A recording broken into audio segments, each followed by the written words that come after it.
Hello, my name is Gary Allen.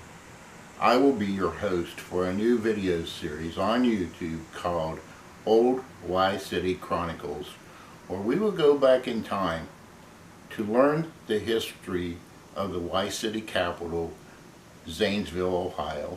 We will learn the great history of how this Muskingum River Valley was developed, the early explorers, the founders, and all the many things that happened in the development of this great little community called Zanesville, Ohio.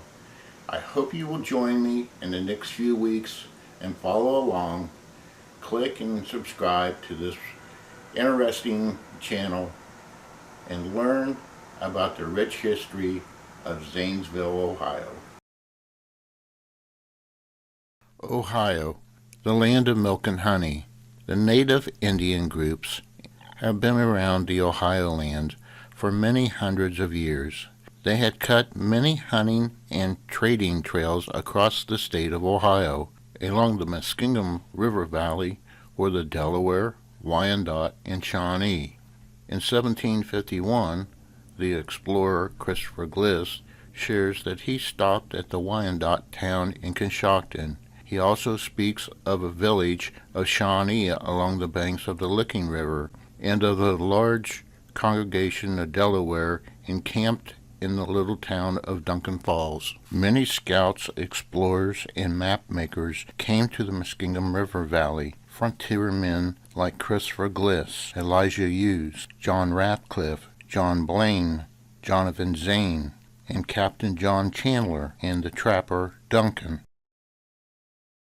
Ebenezer Zane, born in the south banks of the Potomac River, 60 miles south of Cumberland, Maryland, at a place called Moorefield, West Virginia, on October 7, 1747. He also has 3 brothers, Silas, Andrew, and Jonathan, and a sister, Elizabeth, better known as Betty Zane. March 1776, Colonel Ebenezer Zane is asked to move to the Ohio River Valley and construct Fort Henry. Zane also becomes the founder and resident of Wheeling, West Virginia. One of the hardships of the settlers was the U.S. mail delivery. From Wheeling down to Maysville, Kentucky, it would take 9 days, and it was very slow and very dangerous. Zane feels that an overland route would be faster and would also open up the Ohio land for settlement. So Ebenezer Zane asked Congress for permission to cut in a road across Ohio from Wheeling, West Virginia to Maysville, Kentucky, and wins approval.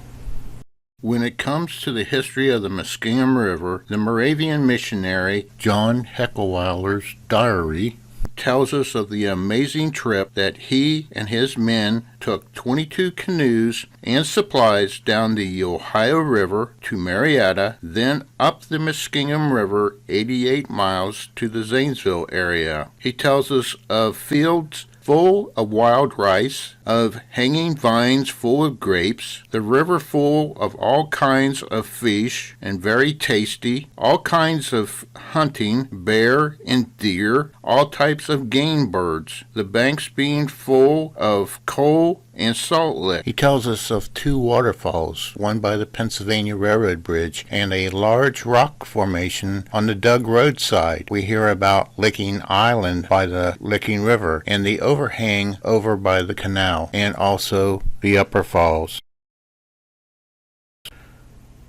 The Zane Trace Trail expedition story is a hard story to tell because there was no written diary kept, but most importantly to remember, they followed the old Mingo Indian Trail, which was cut deep into the earth, which later became Route 22, stopping at what would become St. Clairsville, Morristown, Old Washington, Cambridge, and New Concord. The axemen would widen the trail where needed, but it was still just a bridle path. John McIntyre hunted game and cooked, and William McCulloch took care of the pack horses. At the New Concord stop, Zane and McIntyre head southwest towards Channersville to Duncan Falls to check out the Muskingum River flow of water, then backtrack to New Concord, then onward to Zanesville. They come to Pleasant Grove, head towards the river at Mills Run Creek, then backtrack a little, head towards the hill of St. Nick, then back down to the river and cross the upper falls over to Chaps Run.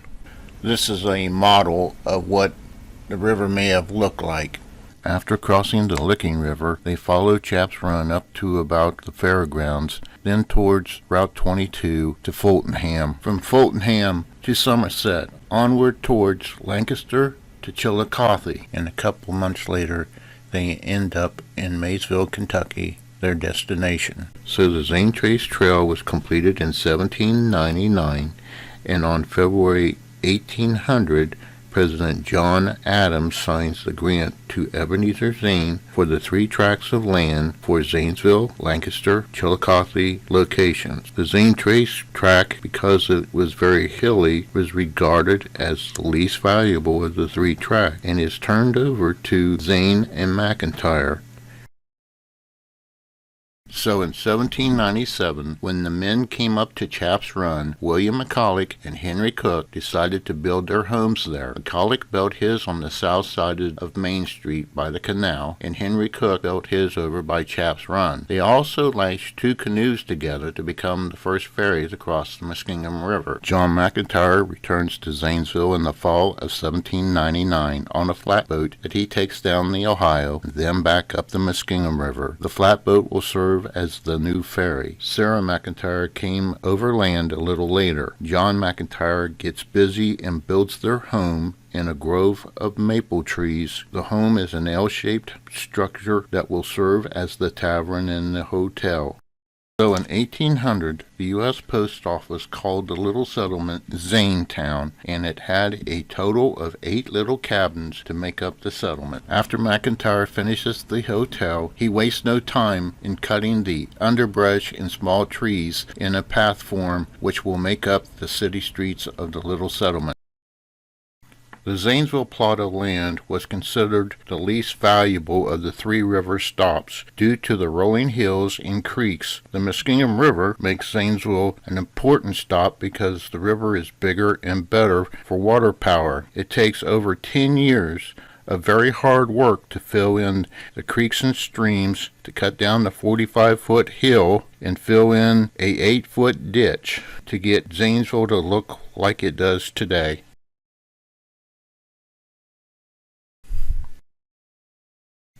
In April of 1800, General John Greene builds a half-story double cabin at the intersection of Main and Stillman Street, where St. Nick is today. We are told by early pioneer historian Elijah Church that folks from West Zanesville and Nanchuck, which is by Chaps Run, were all invited to the 4th of July celebration at General Greene's home. Spirits are high in the little settlement. John McIntyre furnishes lumber from Beverly to make tables for the meal. General Greene furnishes coffee and flour for cakes and pastries. George Crook furnishes a roast hog. Mr. Greene makes a clay oven to bake the cakes and pastries. The morning of the 4th of July celebration, people from 15 to 20 miles away came to the Greene's home for the celebration. Just a happy, wonderful day. Before the meal, Joseph Monroe read the Declaration of Independence. Then came the meal, then a number of short speeches, then dancing. In 1803, Ohio is admitted into the Union and becomes the 17th state of the United States of America, and Chillicothe becomes the capital of Ohio, and John McIntyre was there looking out for Zanesville's interest. It must have been a bittersweet moment to know that Chillicothe, one of the cities that you helped build, becomes the first capital. In 1801, David Harris starts the first school in West Zanesville. Children would wade across the Muskingum River to attend school, and Joseph Jennings begins teaching from a log cabin on 2nd Street. By 1805, Zanesville has 4 schools. McIntyre and his associates planned to build a mill race, sawmill, a jail, a county house, and the biggest project, a dam across the Muskingum River. Up the Licking River, Moses Dillon from Pennsylvania finds a wonderful spot, Licking Falls, which we call Dillon Falls, in 1803. 2 years later, he comes back and purchases 3,000 acres of the Licking River bottom. Dillon and his sons will build a dam across the Licking River and build the first blast furnace in the state of Ohio. Later, a sawmill, grist mill, trading post, and even a church, which still runs today, Finley Methodist Church. In 1801, McIntyre and Matthews head separately to Marietta to bid on Springfield, and Matthews wins the day, bidding $4.25 an acre, McIntyre $4 an acre. McIntyre was from Virginia, Matthews from Massachusetts, and Matthews wants his plots of land to take off and grow, just like McIntyre. Matthew had two brothers who start the first grist mill on a flatboat, but later fails. But when Putnam, Whipple, and Matthews get together in the summer of 1801, they are able to lay out 147 quarter-acre building lots. Putnam Hill was a forest plot of land, and the men thought that they needed to cut a road in on the side of what became Doug Road. The ferry was located just below the 3rd Street Bridge going to 4th Street. The town is growing fast, but they have their sights set on being the capital of Ohio. Growth is moving fast. There are 3 ferries now working the river. Craftsmen and trades of all kinds are moving in the area. Stores and shops are starting to pop up. We are moving from cabins to brick homes with handmade bricks from Zanesville. By 1809, the folks from Zanesville want to build a county house that in hopes will be used as the capital for just a little while till the permanent one in Columbus is built. In regards to the county house, McIntyre and his associates have it built to look like Philadelphia and are hoping to impress the state representatives that just maybe they would be so impressed that they would make Zanesville the permanent location for the capital instead of Columbus. But on May 1st, 1812, the capital went back to Chillicothe, then Columbus. On February 12, 1809, sometime in the early morning hours, the whole region was shaken by a large earthquake. Small quakes and shocks happened days after. Then on February 16th, the largest quake. It shook very violently, and the state capitol's cupola shook 5 to 6 inches out of place. Chimneys fell into the street. The wicked cried, "Mercy, Lord! Mercy, Lord!" One of the nuns ran into the street shouting, "Glory, glory to God! My Savior is coming!" Before the quake, not a single church was built. After, 3 were built. January 21st, 1812, Moses Dillon is awarded the contract to build the very first wide bridge. Dillon and his associates call the bridge project the Upper Bridge Project, and this project would be a very hard and large project. One of the problems that the men will have is the Muskingum River's floor is all limestone. So the first thing they do is they start by cutting stone from the river floor to make a 4-foot thick center pier and fill it with crushed stone. Then they build the trestles with a wood crib around them, and it was open to the public in 1814, and 4 years later it fell into the river when a large storm came through. Whipple and Associates get the okay in the spring of 1812. The piers are built from stone and concrete, but only stand 4 foot from the water and without a cover. But the same flood that took down the wide bridge also takes down the 3rd Street Bridge. In 1806, McIntyre had men working on a mill race. It starts at the headwaters of the present-day canal along the east shore to the headwaters of the second falls. It was built from large tree timbers, spiked together, and was 30 foot wide. At the end, it had a overshot wheel to power the sawmill. Sand was the enemy. It would fill the flume, and it cost more to remove the sand, killing the project. The worst insult was the women would use the mill race to wash their clothes. McIntyre asked for authority to build a dam across the Muskingum River during the 1811-1812 session of legislation when it was in Zanesville, and was granted the approval on February 21st. Later, they came back with provisions that he must build a canal and a lock. They also told him how it needed to be built. Great news at the time. Then the War of 1812. The county sends the Light Horse Brigade, which was made up of 80 of the community's best men. They marched from the Pierce Hotel down 5th Street, down to the river, across the river, and then out of sight. The war was holding back the proposed dam project when on January 25, 1814, a special meeting was held at Robert Taylor's Tavern. McIntyre and his committee formed a new association, the Zanesville Canal and Manufacturing Company, fixing the stock at $250,000 with shares of $500 each, and work was started on the dam when, on August 31st, 1814, a large storm hit the region and the Muskingum River flooded so bad that it washed all the materials down the river. Mr. McIntyre was very sad, depressed,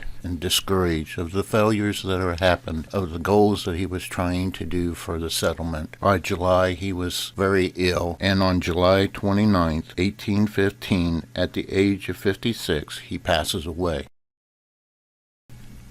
The death of John McIntyre, co-founder of Zanesville, was taken very hard by his fellow friends and citizens of Zanesville. The whole town shuts all stores and shops the day of his funeral. His body was laid to rest in the old cemetery on Pioneer Hill. He was still serving the settlement after his death. In his will, he set monies aside to take care of the poor children so that they would have free schooling. His partners and associates in the newly formed Zanesville Canal Manufacturing Company would see that the new dam and canal are finished, and many of the projects that were dear to him bear his name: the McIntyre Academy, the McIntyre Children's Home. So we end this video documentary of the first 15 years of lost history of Zanesville. The Zane Trace Commemoration Team hopes that you enjoyed this study of Zanesville's history and